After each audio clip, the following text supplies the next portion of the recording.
নির্বাচনী ইশতেহার ঘোষণা আজ গুরুত্ব পাবে ৩১ দফা জুলাই সনদ আর তরুণদের আকাঙ্ক্ষা জীবন ঘনিষ্ঠ সেবা অগ্রাধিকার।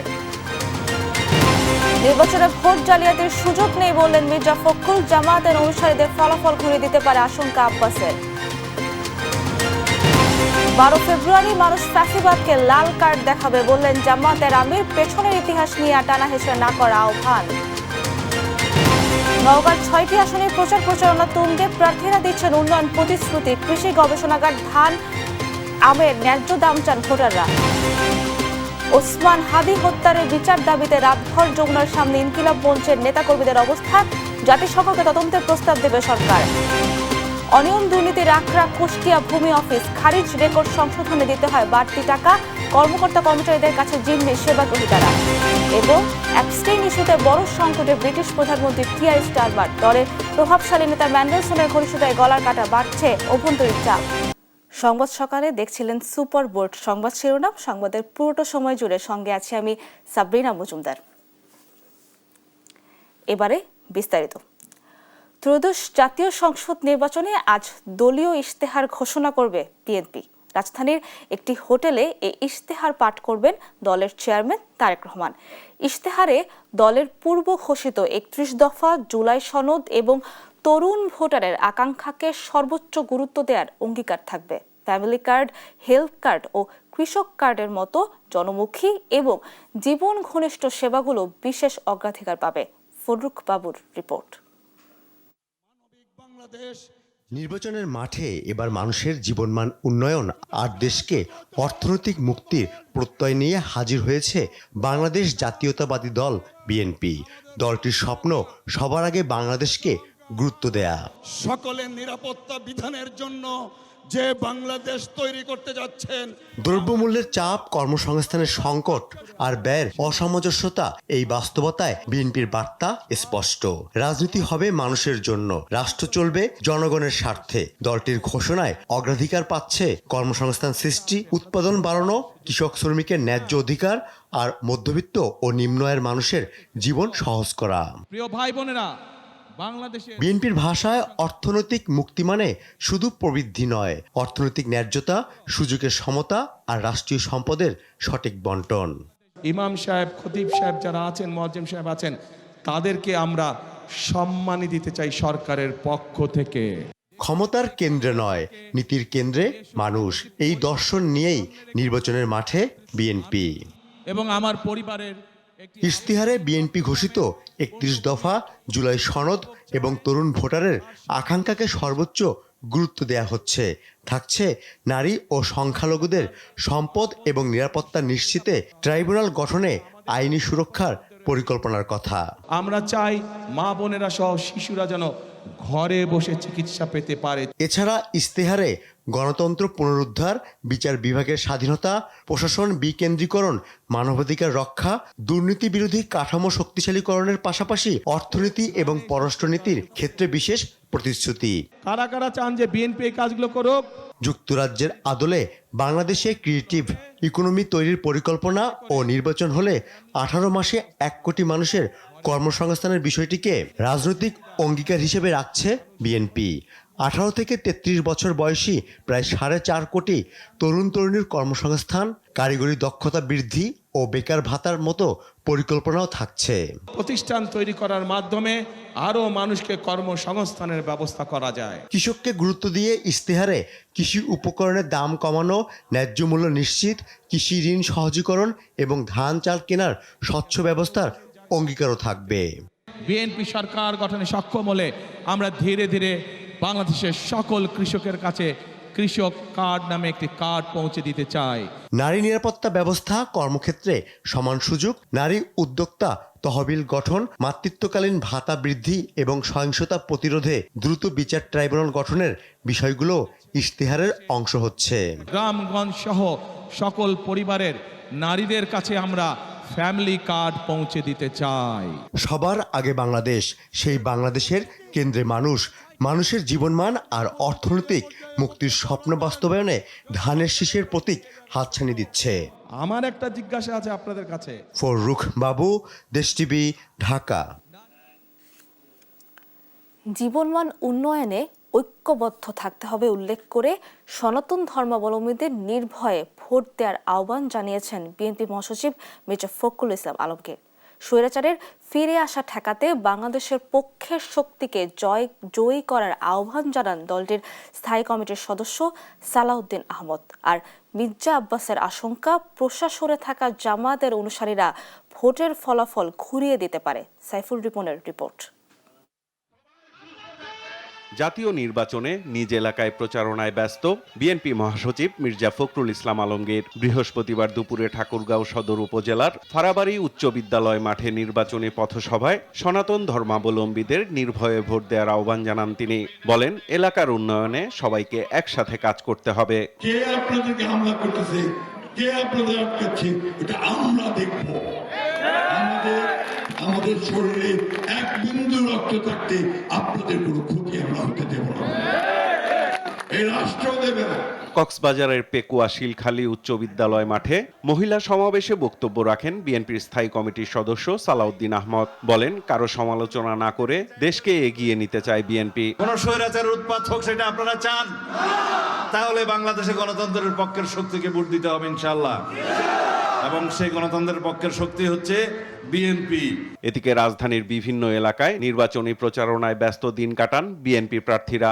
নির্বাচনে জয়ী হলে এলাকার পানি ও গ্যাস সংকট দূর, জলাবদ্ধতা নিরসন সহ নাগরিক দুর্ভোগ লাঘবের আশ্বাস দেন তারা। 10 দিন আমাদের এলাকায় গ্যাস নেই, তিতাস গ্যাসের কোনো মাথা ব্যথা নেই, এটাই হচ্ছে সমস্যা। আজকে একটি দায়বদ্ধ রাষ্ট্রের মালিক আছে, কিন্তু রাষ্ট্রের মালিক পরিচালনা করার জন্য সরকার নেই। প্রচারণায় অংশ নিয়ে নির্বাচনের ফলাফল বদলে দেওয়ার ষড়যন্ত্রের শঙ্কা জানান বিএনপির স্থায়ী কমিটির সদস্য মির্জা আব্বাস। আজকে জামাত ইসলাম এবং তাদের বাচ্চারা আজকে ক্ষমতায় আছে। প্রতিটি জায়গায় প্রশাসনে যারা নাকি এই নির্বাচনের ভাগ্য নিয়ন্ত্রণ করবে, নির্বাচনের জনগণ ভোট দেবে, সেই ভোটের ফলাফল তারা ঘুরিয়ে দিতে পারে। আমি মারাত্মকভাবে এই নির্বাচনে একটি কারচুপির আশঙ্কা করছি। 12 ফেব্রুয়ারির নির্বাচনে ধানের শীষের পক্ষে ভোট চেয়ে মাদক দুর্নীতি চাঁদাবাজির বিরুদ্ধে জিরো টলারেন্স নীতিতে কাজ করার কথাও বলেন বিএনপি প্রার্থীরা। তাদের সাথে আমি বিভিন্ন ইস্যু নিয়ে কথা বলেছি, বিভিন্ন এলাকার সমস্যা নিয়ে কথা বলেছি, এবং সেই সমস্যাগুলো চিহ্নিত করে সেই অনুযায়ী কিন্তু আমি আমার পরিকল্পনাগুলো করেছি। ভোটারদের ইতিবাচক সাড়া পাওয়ায় 12 ফেব্রুয়ারির নির্বাচনে বিজয়ের আশা জানান প্রার্থী ও নেতাকর্মীরা। Saiful Ripon, Desh TV news desk. Expert water পাম্পে আছে 100% copper winding wire. Expert water pump, পানির সমস্যায় এক্সপার্ট সমাধান। আগামীকাল নীলফামারী, ঠাকুরগাঁও ও দিনাজপুরের নির্বাচনী জনসভায় অংশ নেবেন বিএনপি চেয়ারম্যান তারেক রহমান।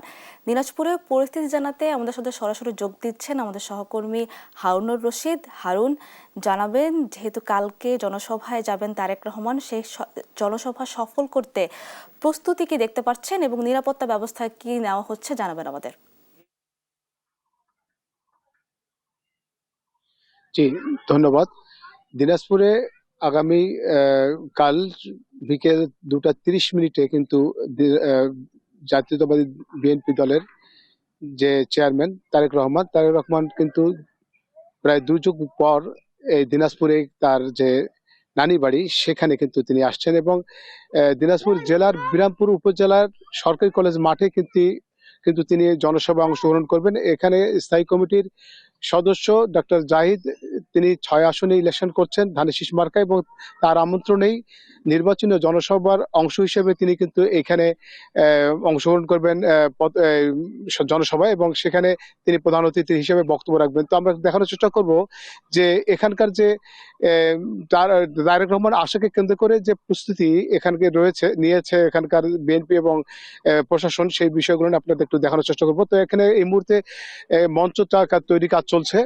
তো মঞ্চ তৈরি কাজের পাশাপাশি বিভিন্ন জায়গায়, বিশেষ করে মোড়গুলোতে কিন্তু তারেক রহমানের শোভাবর্ধনের জন্য ফেস্টুন ব্যানার লাগানো হয়েছে, এবং স্থানীয় প্রশাসনের সঙ্গে আমরা কথা বলেছি, তারা বলছেন যে তারেক রহমান বিএনপির চেয়ারম্যান যেহেতু বিরামপুরে অবস্থান করবেন আগামীকাল, সেহেতু এখানকার যেন আইন শৃঙ্খলা নিরবিচ্ছিন্ন থাকে এবং তাতে কোনো রকম যেন অপ্রীতিকর কোনো ঘটনা না থাকে, সেই জন্য না হয় সেই জন্য কিন্তু তারা সজাগ আছে এবং সাদা পোশাকে বিভিন্ন ধরনের সিকিউরিটি পুলিশ এবং এখানে বিভিন্ন ধরনের গোয়েন্দা কিন্তু তৎপরতা বৃদ্ধি করেছে এবং পাশাপাশি স্থানীয় বিএনপির যে নেতাকর্মীরা আছে তারাও কিন্তু রীতিমতো এই অনুষ্ঠানটাকে সাফল্যমণ্ডিত করার জন্য তারা কিন্তু মাঠ পর্যায়ে তদারকি করছে। তো এই ছিল দিনাজপুর থেকে তারেক রহমানের আগমনের যে দিনাজপুরে আগমনের যে মঞ্চ তৈরি হচ্ছে, সেই মঞ্চ তৈরির বিস্তারিত দেখানোর চেষ্টা করেছি। ধন্যবাদ আপনাকে। দর্শক, আগামীকাল বিএনপি চেয়ারম্যান তারেক রহমানের দিনাজপুরে জনসভার সবশেষ তথ্য দিচ্ছিলেন আমাদের সহকর্মী হারুনুর রশিদ। 12 ফেব্রুয়ারি মানুষ ফ্যাসিবাদকে লাল কার্ড দেখাবে এমন মন্তব্য করেছেন জামায়াতের আমির ডাক্তার শফিকুর রহমান। বলেন, যারা মানুষের কল্যাণে কাজ করে তাদের জালেম আখ্যা দেওয়া হচ্ছে। বৃহস্পতিবার রাজশাহী বিভাগের 4 জেলায় নির্বাচনী জনসভায় এসব কথা বলেন জামায়াতের আমির। কাজী শাহেদের রিপোর্ট। বৃহস্পতিবার বিকেল 3:15টার দিকে রাজশাহী মাদ্রাসা মাঠের সমাবেশ মঞ্চে আসেন জামাতের আমির ডাক্তার শফিকুর রহমান। তার আগেই লোকারণ্য হয়ে যায় সমাবেশ স্থল। এ সময় উপস্থিত জনতার উদ্দেশ্যে বক্তব্য দেন তিনি। বলেন, যারা মানুষের কল্যাণে কাজ করে তাদের জালেম আখ্যা দেওয়া হচ্ছে। রাজনীতি করতে হলে মাথা ঠান্ডা রাখতে হবে উল্লেখ করে জামাত আমির বলেন, 12 ফেব্রুয়ারি মানুষ ফ্যাসিবাদকে লাল কার্ড দেখাবে। আগামী 12 তারিখে হবে ফ্যাসিবাদের বিরুদ্ধে লাল কার্ড। ফ্যাসিবাদ নতুন না পুরাতন, দ্যাটস ইম্যাটেরিয়াল, এটা বিবেচনার ব্যাপার না। ফেসিবাদ তোমাকে লাল কার্ড, তুমি যে ফোন গায়ে দিয়ে আসো তোমাকে অবশ্যই লাল কার্ড জানাবো। রাজশাহীর 6টি সংসদীয় আসনের প্রার্থীদের হাতে দাঁড়িপাল্লা প্রতীক তুলে দিয়ে জামাত আমির বলেন, জাতিকে বিভক্ত হতে দেব না। রাজার ছেলে আর রাজা নয়, রাজনীতি হবে মেধাবীদের হাতে। রাজার ছেলে রাজা হবে, বংশানুক্রমিক পরিবারতান্ত্রিক রাজনীতি এই দেশে আর চলবে না। এই দেশে রাজনীতি হবে মেধা এবং যোগ্যতার ভিত্তিতে। রাজনীতি হবে দেশপ্রেমের প্রমাণের মাধ্যমে। এদেশে কোনো আধিপত্যবাদী রাজনীতি আর চলবে না। জামাত ক্ষমতায় গেলে রাজশাহীতে ডেন্টাল কলেজ ও সুগার মিল চালুর কথা জানান জামাত আমির। দুপুরে রাজশাহীর গোদাগাড়ি কলেজ মাঠের সমাবেশে যোগ দিয়ে তিনি বলেন, 11 দলের মধ্যে কোনো ব্যাংক ডাকাত নেই। আমাদের 11 দলের কোনো ক্যান্ডিডেটের মাঝে কোনো ব্যাংক ডাকাত নাই, চাঁদাবাজ নাই, ঋণ খেলাপি নাই, মামলাবাজ নাই, নারীর ইজ্জত হরণকারী নাই, মানুষের অধিকার হরণকারী নাই। আমরা বেছে বেছে গুনে গুনে চেষ্টা করেছি, এরপরে ভুল হলে আল্লাহ যেন আমাদেরকে ক্ষমা করে।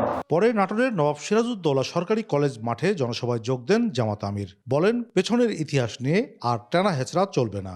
আর পিছনের ইতিহাস নিয়ে কামড়া কামড়ি করব না। কে তুলসী পাতা ধোয়া, কে দুধে ধোয়া, টান দিলে সকলের গা থেকেই দুর্গন্ধ বের হবে। দুর্গন্ধ তারাই পছন্দ করে ওই ময়লার মাঝে যে প্রাণীর জন্ম হয়। মানব জাতি আশরাফুল মখলুকাত, ওই ময়লা নিয়ে আর ঘাটাঘাটি করবে না। এদিন সকালে নওগাঁ ও চাঁপাইনবাবগঞ্জেও জনসভায় যোগ দিয়ে ক্ষমতায় গেলে নারীদের মাস্টার্স পর্যন্ত লেখাপড়া বিনামূল্যে করার পাশাপাশি মানবিক বাংলাদেশ গড়ার প্রতিশ্রুতি দেন জামাত আমির। কাজী শাহেদ, দেশ টিভি, রাজশাহী। এবার আইডিএসসি জনতার ভোট।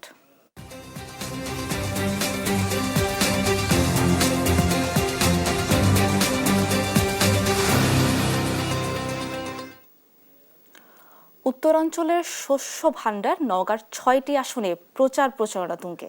সরগরম গ্রামগঞ্জ থেকে শহরের চায়ের টেবিল। ভোটের মাঠে বইছে প্রার্থীদের প্রতিশ্রুতির বন্যা, আর ভোটাররা কষছে নিজেদের হিসেব নিকেশ। আধুনিক কৃষি গবেষণাগার, শিল্পনগরীতে গ্যাস সংকটের সমাধানের পাশাপাশি ধান ও আমের ন্যায্য মূল্য না পাওয়ার হতাশা থেকে স্থায়ী মুক্তি চায় এই জনপদের মানুষ। নওগাঁ থেকে কাজী কামাল হোসেনকে সাথে নিয়ে আরো জানাচ্ছেন জুনায়েদ আল হাবিব। যেখানে সভ্যতা কথা বলে পাহাড়পুরে আর সাহিত্য নিঃশ্বাস নেয় প্রতিস্বরে, নওগাঁর গৌরবময় এমন অতীতের আড়ালে চাপা পড়ে আছে দীর্ঘদিনের সংকট। শস্য ভাণ্ডার বলা হলেও এখানে নেই আধুনিক কৃষি গবেষণাগার। গ্যাস সংকটে ধুঁকছে বিসিক শিল্পনগরীর অসংখ্য ক্ষুদ্র ও মাঝারি শিল্প। অর্ধেকের বেশি হাস্কিং মিল বন্ধ, ঋণের বোঝা চালকল মালিকদের কাঁধে। ধান আর আমের বিপুল উৎপাদন হলেও হিমাগার আর সুষ্ঠু বাজার ব্যবস্থাপনার অভাবে ন্যায্য মূল্য থেকে বঞ্চিত হচ্ছেন কৃষক। ভোটের মাঠে এই সমস্যাগুলোর সমাধান চায় নওগাঁবাসী। এবার আমরা ভোটে আমরা সৎ এবং যোগ্য ব্যক্তিকে দেখে আমরা ভোট দিব। মানুষের সাথে বিশৃঙ্খলা, এরকম রাস্তা পথে মানুষ চলতে পারে না, এরকম আচরণ আমরা আশা করি না। আগামী দিনে যারা নির্বাচিত হবে তারা যেন জনসাধারণের খবর নেয় এবং তারা যেন আমাদের খোঁজ খবর নেয়। বিদ্যমান সংকটগুলোর সমাধানের পাশাপাশি উন্নয়নের নানা প্রতিশ্রুতি দিয়ে ভোটারদের দ্বারে দ্বারে যাচ্ছেন প্রার্থীরা। সন্ত্রাস, চাঁদাবাজি, দখলবাজি এবং কালো টাকার বিরুদ্ধে আমি নির্বাচন করছি। আমাদের কর্মীদের বহু জায়গায় মারপিট করেছে, অফিস ভেঙেছে, প্রচুর হুমকি ধুমকি দিচ্ছে, ভোটারদের ভয় দেখাচ্ছে। একটা অভিযোগ পার্টি সৃষ্টি হয়েছে প্রথম থেকে, শুধুমাত্র অভিযোগ করাই তাদের কাজ। আমাদের চরিত্র হনন করার, বিএনপির চরিত্র হনন করাই তাদের কাজ। চাঁদাবাজ মুক্ত, দখলদারিত্ব মুক্ত এবং টেন্ডারবাজ মুক্ত একটি আত্রায় আইনকে তারা দেখতে চায়।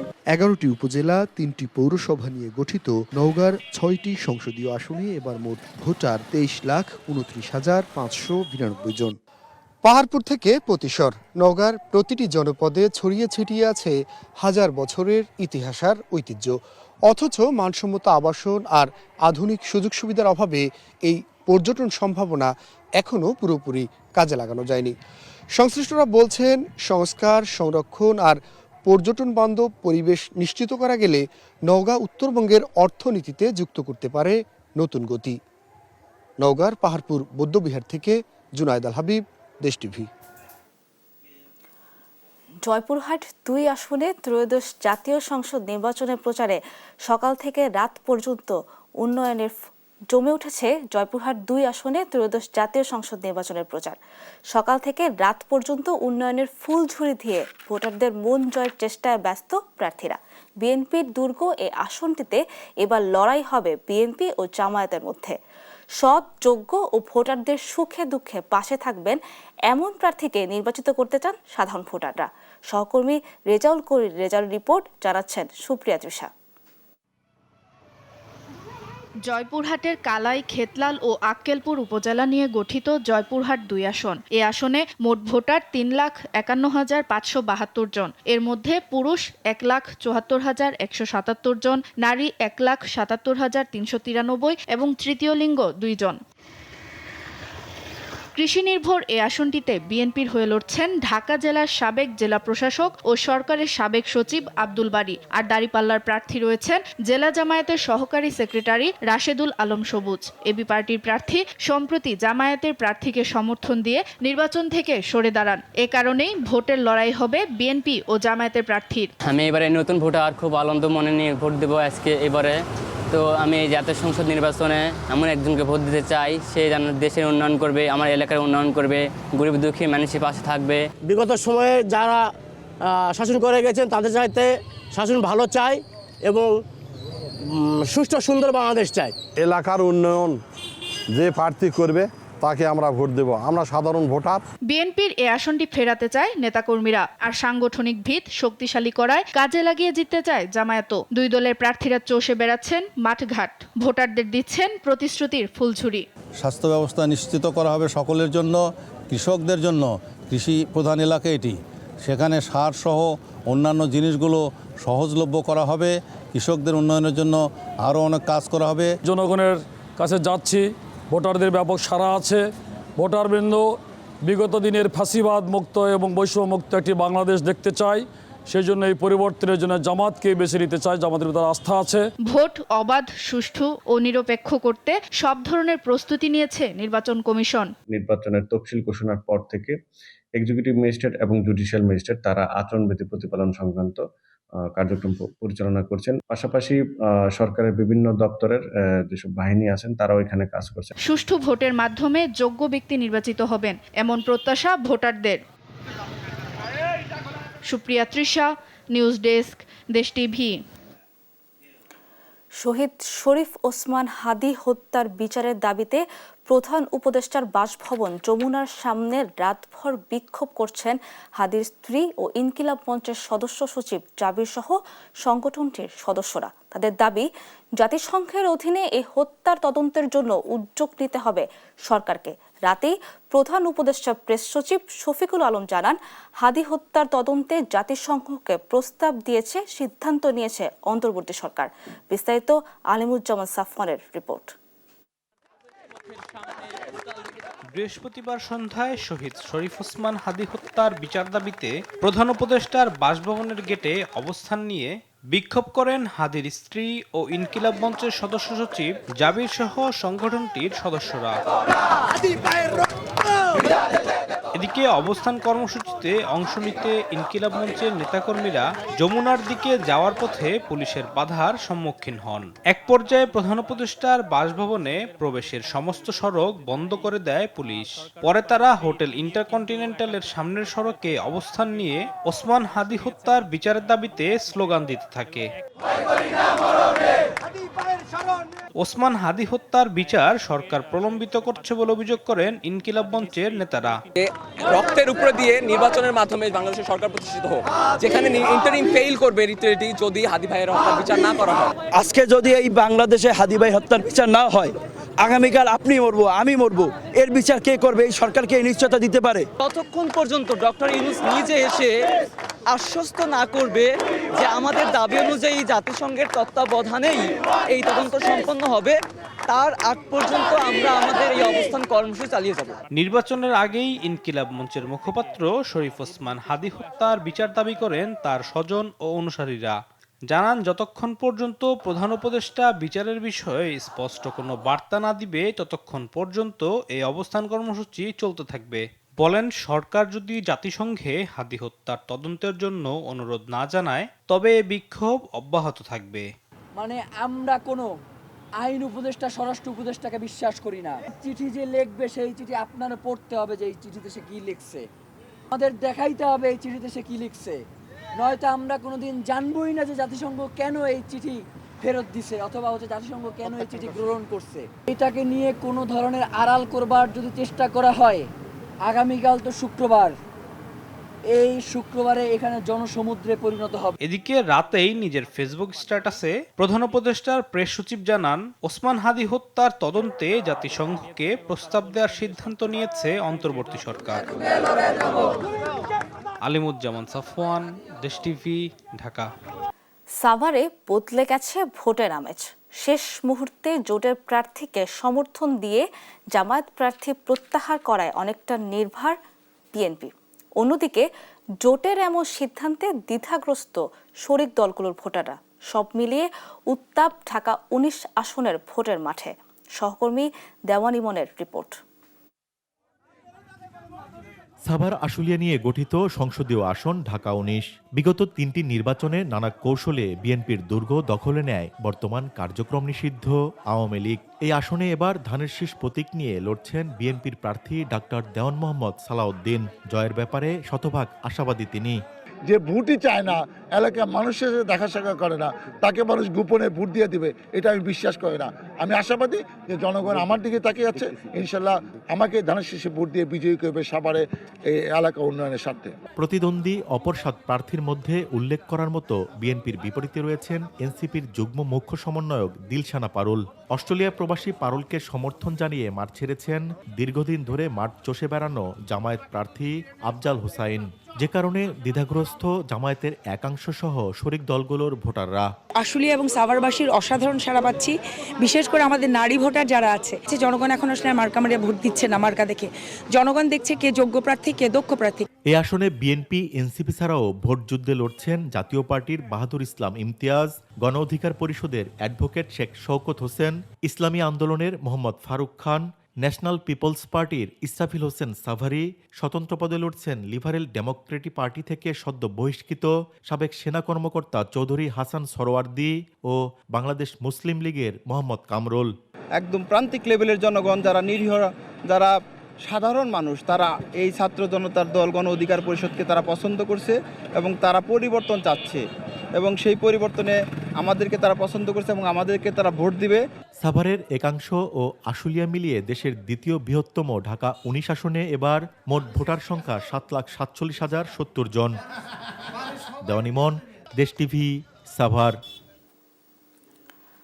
রংপুরে নদীর বুকে কিংবা চরের বালুর উপর যাদের জীবন, শিক্ষা, স্বাস্থ্য, কর্মসংস্থান সব সূচকেই পিছিয়ে তারা। কখনো নদীর ভাঙনে ভিটেমাটি হারিয়ে নিঃস্ব, কখনো হাজারো একর চর পরিণত হয় শুধু বালুচরে, যেখানে সম্ভাবনা থাকলেও নেই পরিকল্পিত উন্নয়ন। আসছে নির্বাচনে তাদের ভাবনা নিয়ে জানাচ্ছেন সহকর্মী রফিকুল ইসলাম। নদীর বুকে জেগে ওঠা এই চর কখনো আছে, কখনো নেই। এই অনিশ্চয়তার মধ্য দিয়ে এখানে লাখো মানুষের বসবাস। তাই নির্বাচন মানে তাদের কাছে আদর্শিক কোনো লড়াই নয়, বরং বেঁচে থাকার এক একটি কৌশল মাত্র। তিস্তা, ধরলা, দুধকুমার, ব্রহ্মপুত্র সহ 277টি নদ নদীর 575টি চরের বুকে কয়েক লাখ মানুষের বসতি। নদী ভাঙনে ঘরবাড়ি, ফসলি জমি হারিয়ে চরবাসীর জীবন আটকে থাকে অনিশ্চয়তায়। এই যেমন গঙ্গাচড়ার চর ইসলি গ্রামের মানিক মিয়া। 3 বিঘা জমি খেয়েছে আগ্রাসী তিস্তা। এখন তার 4 শতক জমিতে 5 সদস্যের সংসার, রয়েছে বুক ভরা আক্ষেপ। এখন ভাঙতে কিছু নাই। এখন মনে করেন যে 14 বার আমার জীবনে বাড়ি ভাঙছে, আমি লেখাপড়া করতে পারিনি। এখন এই সরকার এসে ও সরকার এসে ভোট নেওয়া হয়ে গেলে আর মনে করেন যে খবর থাকে না। এই চরবাসীর জীবন জীবিকার প্রধান ভরসা কৃষি, কিন্তু বছরের বড় সময় কর্মসংস্থান না থাকা মানুষগুলোর উৎপাদিত কৃষিপণ্য চরের বালুমাটির পথ পেরিয়ে মুনাফা পাওয়াই তাদের বড় চ্যালেঞ্জ। এবং হাট বাজার আমরা করতে পারি না। কোনো যখন বন্যা হয় তখন আমাকে পাকে ওপাকে সারতে হয়।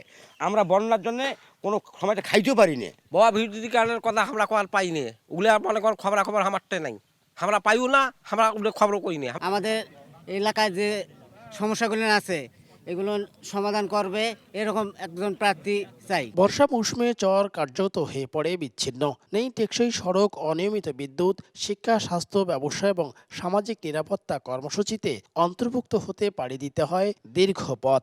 এমন বাস্তবতায় শুধু প্রতিশ্রুতি নয়, টেকসই উন্নয়ন চায় চরবাসী। চর বিষয়ক অথরিটি হবে, যে কোনো রকমের আসলে চর বিষয়ক এখন একটা প্রাতিষ্ঠানিক কাঠামো গড়ে তোলা দরকার। নদীভিত্তিক এবং চর ভিত্তিক একটা উন্নয়নের জন্য ভিন্ন রকমের প্রশাসনিক কাঠামো আমাদের জন্য অত্যন্ত জরুরি। নদী গবেষকরা বলছেন, চরভিত্তিক আলাদা প্রাতিষ্ঠানিক ও প্রশাসনিক কাঠামো দরকার, যেখানে ভাঙন, পুনর্বাসন ও জীবিকার বিষয়গুলো একসাথে বিবেচনায় আসবে।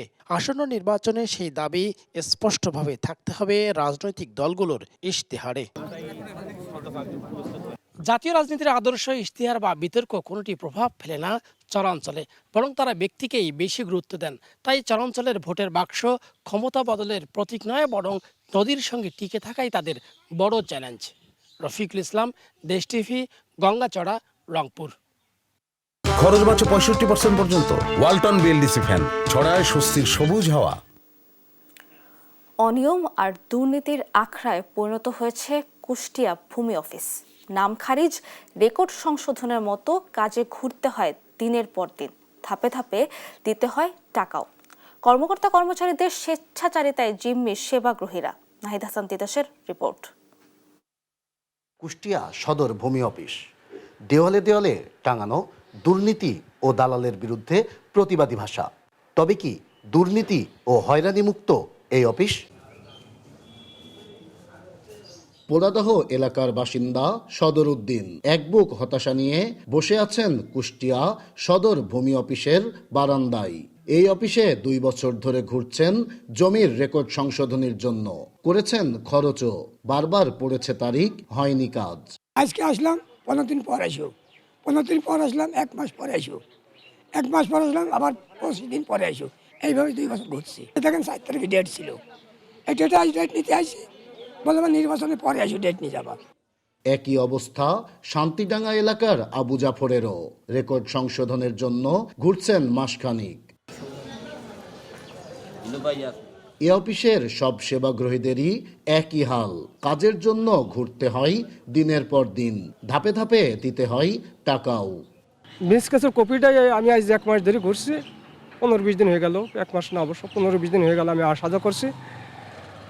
আমার এই স্মারকনামাটাই সেই মিস কেসের নথিটা আমার খুঁজে দিচ্ছে না। আমি আমার সম্পত্তি আবার ফেরত দিই, আমি টাকা দিয়ে ক্রয় করে সম্পত্তি, আমার দলিল আছে, আমি সরকারকে সরকারকে আমি ট্যাক্স দিছি, কেন আমার সম্পত্তি ফেরত দেবে? আমার সম্পত্তি এই অফিসের ভুলের কারণে আমি কেন দায়ভার নেব? এনারা বলছে 1525 আপনার দাগ নম্বর, অথচ আমার দাগ নম্বর 1531, 1532। আজ 20 বছর ধরে ঘুরছি, আমার খাজনা নিচ্ছে না। আমার কাগজপাতি সব আছে, তারপর ডকুমেন্টস আছে, তারপরে ওনারা ঘোরায়। তবে এসব অভিযোগের দায় নিতে নারাজ কর্মকর্তা কর্মচারীরা। আমার টেবিলে লোক আসার আগে আমি সিটি রেডি করে বসে থাকি, অন্যের দায়ভার তো আমার ঘরে আসার আমি নিতে পারি না। না ম্যাডাম ঠিক মতো অফিস করে আজকে শুধু মোবাইল করে আছে সম্ভবত। এটা আপনারা তাহলে ডিসি ঊর্ধ্বতন কর্তৃপক্ষের জানান। সহকারী ভূমি কমিশনার অবশ্য তদন্ত করে ব্যবস্থা নেওয়ার কথা বললেন। কোনো সেবা প্রার্থীর আমার কাছে না আসতে পারে বা তাদের সেবাটা ব্যাহত হয়, সেটা অবশ্যই আমি দেখব। যত দ্রুত সম্ভব তাদেরকে আইনগত প্রক্রিয়ায় বা আইনানুগভাবে যেটাই সেবা দেওয়ার চেষ্টা করে যাচ্ছি। দৃষ্টান্তমূলক ব্যবস্থা নেওয়া গেলেই অনিয়ম ও দুর্নীতি দূর করা সম্ভব বলছেন সেবাগ্রহীতারা। নাইদা সান্তিতাস, দেশ টিভি, কুষ্টিয়া। টাঙ্গাইলের ভুয়াপুরে এলজিইডির সড়ক নির্মাণে অনিয়ম ও দুর্নীতির অভিযোগ উঠেছে ঠিকাদার ও এলজিইডি কর্মকর্তার বিরুদ্ধে। স্থানীয়দের দাবি, পুরনো কার্পেটিং না উঠিয়ে এর উপর কাজ করা হচ্ছে, যা টেকসই হবে না। আর ঠিকাদার বলছেন প্রকল্পের সড়ক সংস্কারে নতুন ইট ও খোয়ার বরাদ্দ নেই। যদিও এই বিষয়ে ক্যামেরার সামনে কথা বলতে রাজি হয়নি উপজেলা এলজিইডি কর্মকর্তা। সহকর্মী অভিজিৎ ঘোষের রিপোর্ট, জানাচ্ছেন আলিয়াকাস আকাশ। টাঙ্গাইলের ভুয়াপুর উপজেলার চর অলোয়া থেকে চর নিকলা পর্যন্ত 2.5 কিলোমিটার সড়ক সংস্কারের প্রাক্কলন ব্যয় ধরা হয় 1,01,00,000 টাকা। পরে ঠিকাদারি প্রতিষ্ঠান মেসার্স চাঁদ সোফা এন্টারপ্রাইজ 95,52,000 টাকায় সড়কটির কাজ পায়। তবে পুরাতন কার্পেটিং রেখেই নিম্নমানের খোয়া দিয়েই সংস্কার করেছে প্রতিষ্ঠানটি। সড়ক সংস্কারের মান নিয়ে ক্ষুব্ধ স্থানীয়রা। পানি টানি দিয়া মেরামত করে দেন, দিয়ে একটু খোয়া নাগে দিয়া ডইলা মইলা দিয়া এর কার্পেটিং করা হবে। এই রাস্তার আগে এই পাথর নিয়ম তো নাই, এনা নিয়ম নাই। এই না রাস্তা আমাদের কালকে ভাঙ্গা ভাঙ্গা দিল আর ডললো। পুরান মাল দেয় না, হাতে দেবে দিতেছে, ওগুলো একটা কাম হবো না। মানে কদিন পরে চলসাতে উঠে দেবো। পুরান মাল যদি রাস্তা মধ্যে রেখেই দেয় তাহলে লাভ হলে কি? তবে অভিযোগ অস্বীকার করে ঠিকাদার জানান, প্রকল্পের নকশা অনুযায়ী নতুন করে ইট ও খোয়া ব্যবহারের সুযোগ নেই। এ বিষয়ে সুনির্দিষ্টভাবে কোনো কিছু না জানিয়ে উপজেলা এলজিইডির প্রকৌশলী নিজেই নানা ধরনের প্রশ্ন করতে থাকেন। কিন্তু আপনার সম্বন্ধে আমার জানতে হবে আগে, তার কেন আসছেন, বা অন্য কোনো যত 30 বছর চাকরি করি এই সেই একটা সাংবাদিক এসে কার্ড ধরে দিল, এইভাবে আমার বসতো না, এটা আমি করি নাই। কোটি টাকা ব্যয়ে এলজিইডির এই সড়কের সংস্কার কাজ কত টেকসই হবে সেই প্রশ্ন সচেতন মহলের। আলিয়াকাস আকাশ, নিউজ ডেস্ক, দেশ টিভি।